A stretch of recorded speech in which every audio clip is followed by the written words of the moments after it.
during the podcast, you learn a lot from listening to people and interacting with people. And so by making sure that we were putting ourselves around experts, we got to learn a ton. And so it's kind of like tennis. You play somebody who's better than you, you're going to get better. If you surround yourself with experts in the real estate investing space, you're going to get more knowledgeable and you're going to get better. As an operator, I know other investors are romanticizing multifamily investing, and I'm looking to learn from other investors' mistakes. I know you are too, and you found the right place. Welcome to Myers Methods Presents Multifamily Missteps.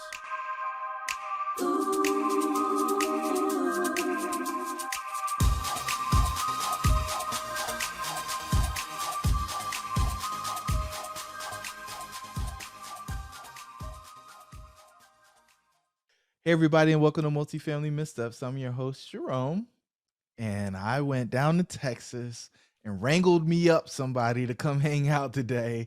Angel Williams, how are you, madam? I'm doing pretty well. How are you doing? Amazing. She's actually not doing well. She's being kind. She doesn't feel good at all. She's got a pounding headache, but she's still going to come in and share with you folks today. So, with that said, I don't know how many podcasts you've done. I know you have your own podcast, but tell the listeners a little bit about you so they understand who we're talking to. For sure. So my husband and I got into multifamily maybe 3.5 years ago. Prior to that, we were sitting on the residential side. We've been in residential real estate for our whole lives. We both grew up in families that invested in real estate. And then we started our own personal journey with our first home purchase in 2003.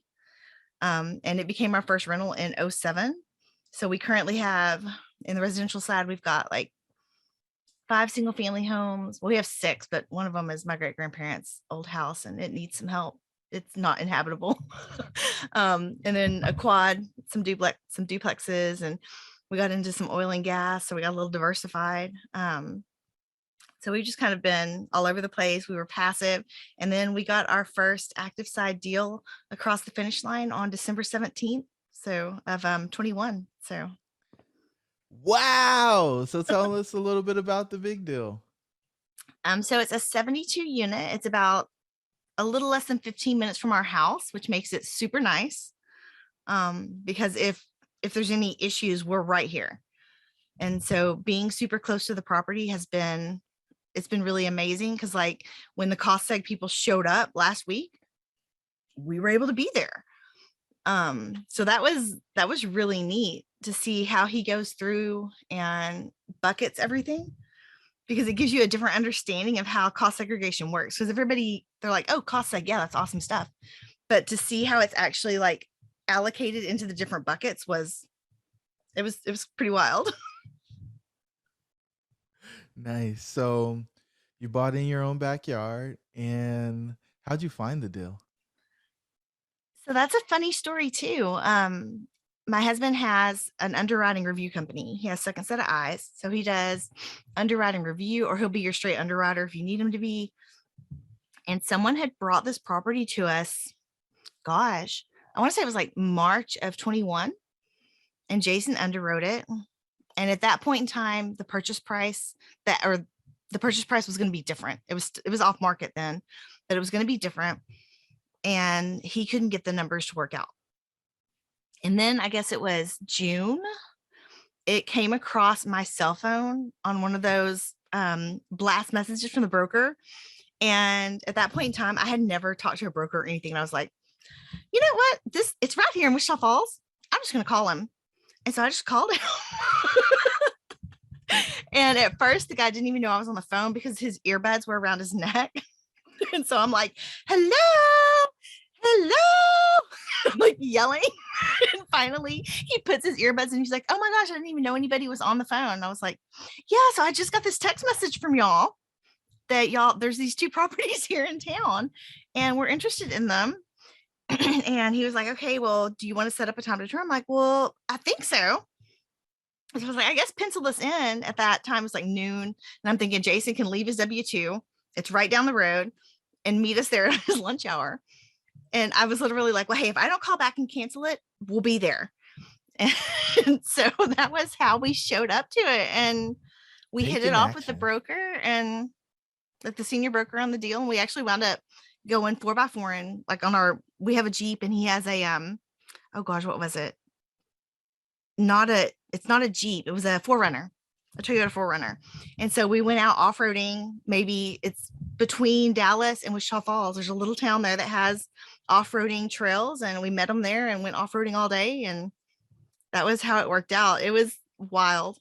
It was not your average method of doing it and getting a deal with a broker. Outstanding. So you make and deep you make the connection, and then you deepen the relationship with the broker, and you get awarded the deal. Mhm. Were you the only person to bid on it? No. And there were two properties together, or I say there was two together. Same seller, both properties. And so we wanted both. We didn't get awarded the 150, we got awarded the 72. Excuse me. And so we were a little disappointed with that, but now that I look back on it, I don't think it would have been such a smart move to go that big the first time around, because raising capital, I don't care what anybody says, it's hard. It's hard. It's hard. Yes. And I don't care how many people you know, how many people like you, how many people you're surrounded by that have lots of money. People don't just let go of their money. They're not going to give it to you. My favorite joke of the last 6 months is, hey, you want to leave your kids with me, or you want to leave 50K with me? That's a toss up. Let's raise it a little bit. What about 100? You want to leave 100 with me or leave your kids? Most people are saying, yeah, you can keep the kids. And it doesn't mean that they're poor parents. It just shows you how important their money is to them. So this topic of raising money is one that people throw around as, oh yeah, anybody can do it. And I think you made a very interesting point in kind of the pre-call on this one with people see you one way. And when you go out into the marketplace and you're saying, hey, I am doing this thing, don't you want to lend your money to me? If they see you as something else, they aren't going to lend your money to you because you're not the expert. And Mhm. I think it's probably pretty prudent that they don't. But with that said, I mean, you're kind of signaling that there were some things that didn't go all that well on this deal. And so, this is multifamily missteps. I'd love to hear what you would have wished somebody would have told you before you got into this deal so that they don't make the same mistakes or missteps that you made along your journey. So, if Okay. tell me all that you're willing to tell. All right. So I think probably the first one is that teams change, and that's okay. I was actually talking to James Kendasmy. I hope I said his last name right. And he was I think saying it's that, Kadasami. oh, Candace. Okay. It's So hard. Yeah, yeah, it that is name's hard. hard. I said the right letters. Yeah, for sure. But he was saying that when they're putting their team together, everybody comes in an LLC, so that if you have to get divorced, it's easier. So he wouldn't have had that response if morphing teams was not something that does in fact happen. 1000%. And we also learned that you don't just want one or two people to be thought of as the people that are going to bring in all the capital. Because that's, So before ooh, you go to that point, I wanna drop a pin in the old one because I'm so curious. So structure wise, and most people won't talk deal structure. Structure wise, you guys created a new LLC mhm, for the single purpose entity to own this property. And everybody was a member of that mhm, for the original team. mhm. And then when people didn't want to participate anymore, there was a challenge in having to like move them out and so on. Is that kind of how we're set up, or break it down for me? Okay, so for the team that was taking the deal down originally, it was there were 5 LLCs. Mm-hmm. Jason and I counted as one. And then 4 left, which left Jason and I. And then we replaced with 3 new. And I don't know exactly how that went down because our lawyer took care of it. Okay. But I think that that's kind of what James was getting at, was that when it's set up as LLC participants, it's easier to pull off and replace than if you're dealing with individuals in the team. Wow. So, Do you know how the bill got paid for the lawyer to do that work? Because that's always interesting. I know that money's been sent to the lawyer. Okay. It's always, so what happens from time to time when people are going through that is they will talk, the people who are exiting, the people who are staying want to make them pay for it. And the people who want to exit are saying, well, we're in a business, everybody needs to share in this cost. And so it really gets nitpicky on the way out because, as you said, it's like a divorce. The people who had all the great intentions and the goodwill don't exactly extend that on the way out a lot of the time. So, okay. So that's number one, is Well, the and I team can think change.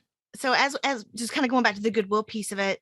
So there were members that left that had brought in investors, and it was a 506B.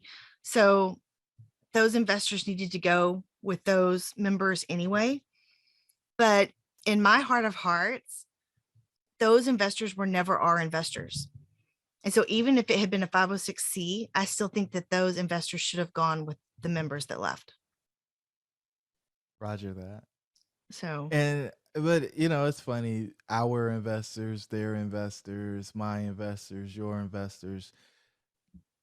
I always beat the drum. People, last time I checked, slavery was over in America, right? Like, we don't own any of these folks, and if they like the opportunity and they like the operator and they want to put their money there, then I think they get that choice, right? And I don't think a person gets compensated. Now, mind you, we started this episode with capital raising's hard, but I don't think everybody gets compensated every time somebody places a dollar, although people want to do that.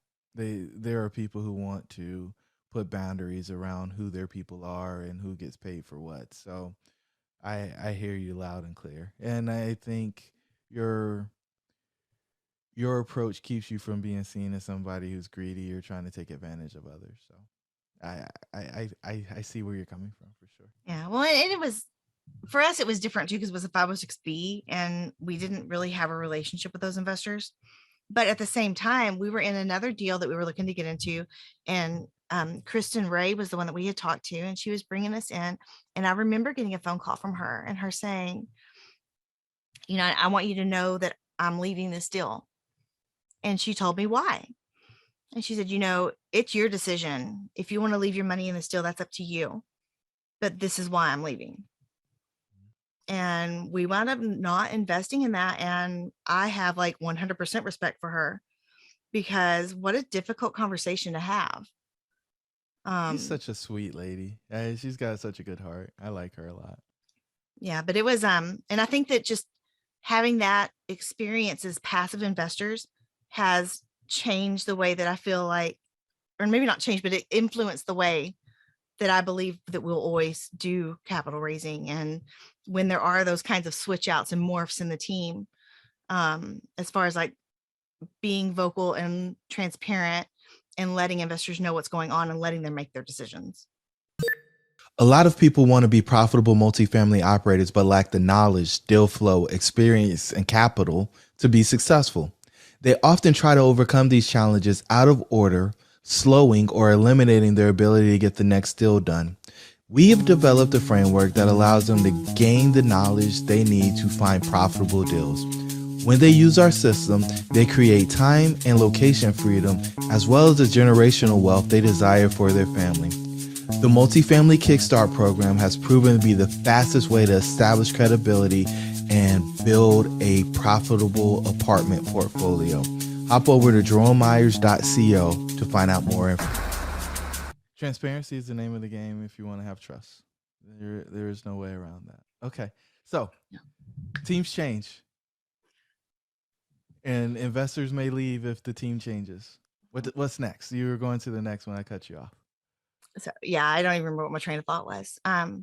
But so we switched out, and we wound up getting Frank Padalano on. He had already agreed to help in some different capacities. He was going to take on some investor relations. He was going to try and help us raise some capital. He was going to do some other board work, the other roles that he needed to play. And it was really when he came on, and it was like all of a sudden there was somebody raising capital and doing these things. And we were like, holy night. And so at that point in time, I mean, Jason and I had never raised before. And we had like family coming in. So we were at like $250,000 from family. But it was at that point, it was like this kind of competition, because Frank's a little competitive too. And he's like, so how much are you raising? Where are you at? Where are you at? And so then it was like putting some pressure on us. And this was really the cool thing, because Jason, yes, he's an engineer. He's had his PhD in chemical engineering since he was 26.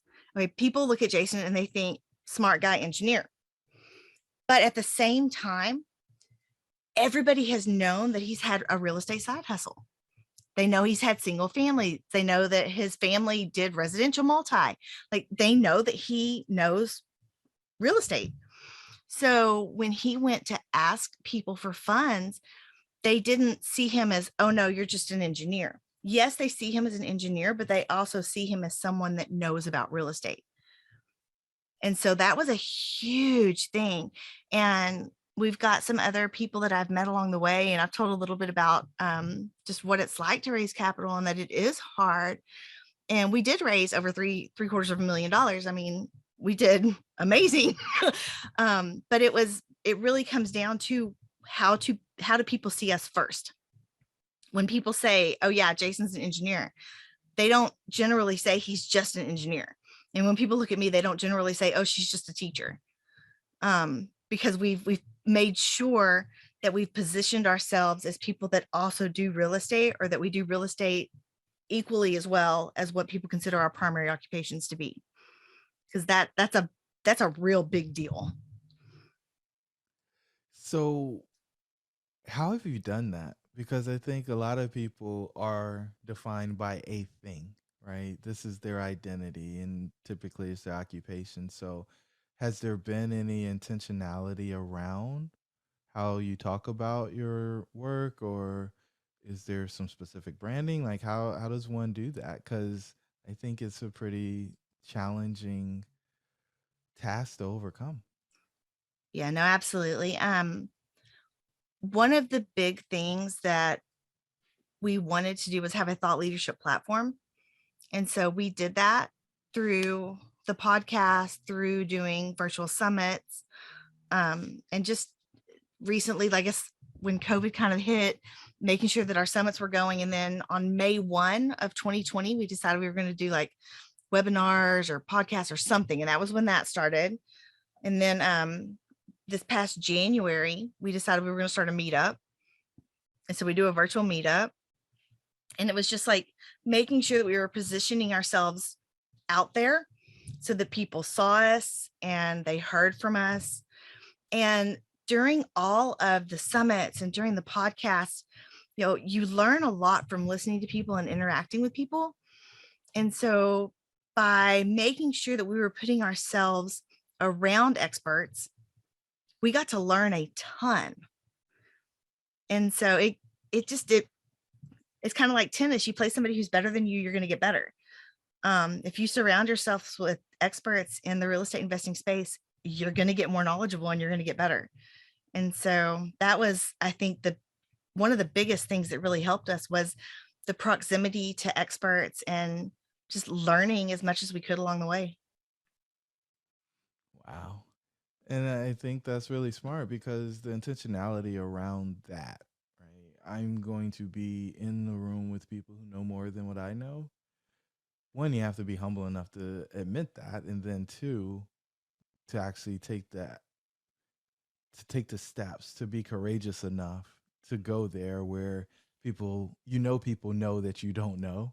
I think a lot of people run away from that. It's like, yeah, I don't want anybody to know what I don't know. And I mean, I think that's the only way you get better. So kudos to you for taking that step. So number two was surrounding yourself, and you raised the money, you brought in some reinforcements. And I mean, these are some players, Frank, Kristen. I mean, these are real people. We've had them on the show before. So it's really exciting to hear that the community is helping each other. Is there anything else that you learned in taking down the 72 unit that you wish you knew before you got into the deal, and that would help our listeners? Oh yeah. Do not do your webinar before you have your lending.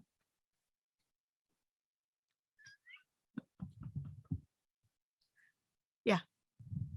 We thought we had our lending down, and so we went ahead and did the webinar. Nope. That we didn't actually have a loan product until November. So yay, Lima won. So, whoa. Yeah. You did the webinar, you told them what the terms of the loan were, and everything changed. Yeah. And it didn't just change once or twice or three times. It changed many times. Oh no. Yeah. No, when I say Oh no. things got rough and tough, rough and tumble and scary, they got rough and tumble and scary. It was bad. Okay. Oh no. So, wow. All right. So when did you actually feel like you had lending? Right? Because people might get a term sheet and they feel like, oh yeah, it's done. But you're saying, no, wait. When is the actual, you can check the box and say, okay, we've got our lending, it's solidified. Here's what's happening. I don't think anything is actually solidified until you close. Well, you can't wait to do your webinar. I know. Till Well, I mean, you close, can't wait till so. that, but I mean, like, just because you have your loan app in doesn't really mean anything. Before you can put the app in, you got to send money. You got to pay your origination fee. Yeah. So I mean, there's just so many things that can happen. And I think the coolest analogy I heard, and it was from somebody that was previously on the team, and he called it like the bus.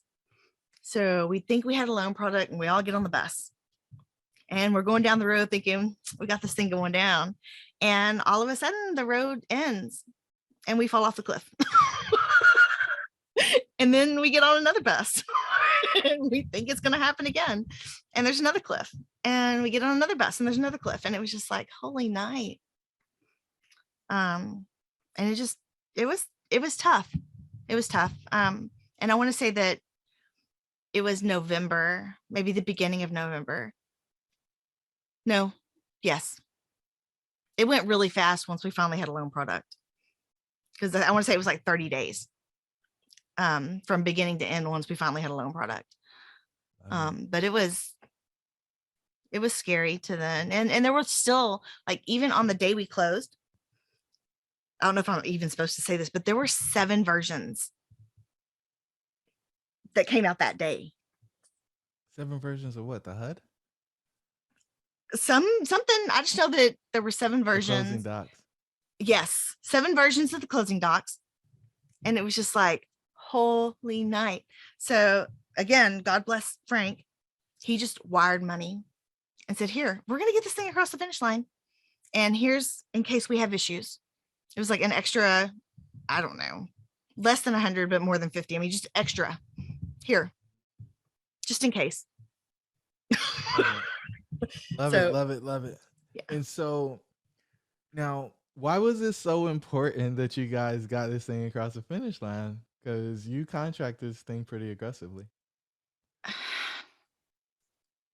Because at the end of the day, people don't remember how hard it was or how much you cried or whether or not you almost had a nervous breakdown. They care, did you close or not? And so that was kind of the first thing that we thought of. And Jason and I personally had $100,000 that went hard day one.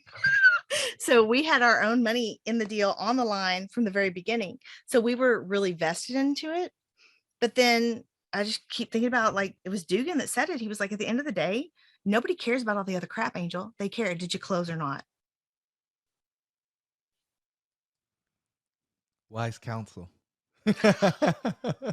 Wise counsel. And now you're going to operate the deal. Everything's going to go as planned, and you're going to have a big exit, and you're going to be able to say, I told you. I told you so. Is it going to go as planned? Probably not.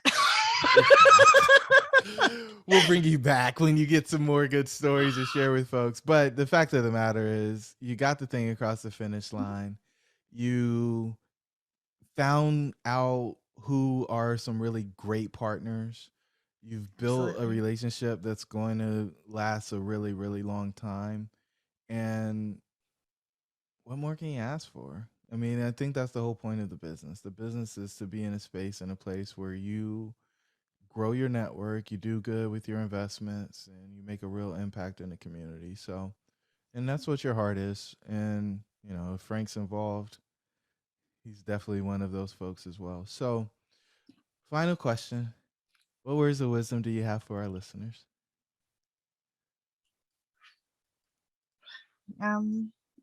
When it gets tough, it's okay. And things aren't going to go like you think they're going to go.